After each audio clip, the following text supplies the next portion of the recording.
profession cards, and financial statements. To start the game, everyone draws a profession card. You will then transfer all the information on this card to your financial statement. Please note these important sections of your financial statement. Your profession determines your income, expenses, and liabilities. Income is money coming in. Salary is money you work for.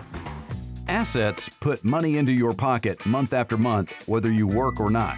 This is money working for you. Expenses are money going out. You start the game with no children, but if you land on a baby space, get ready for some extra expenses. Passive income is money generated by your assets, money working for you. Your total income is the sum of everything in the income section. Total expenses is the sum of everything in the expenses section.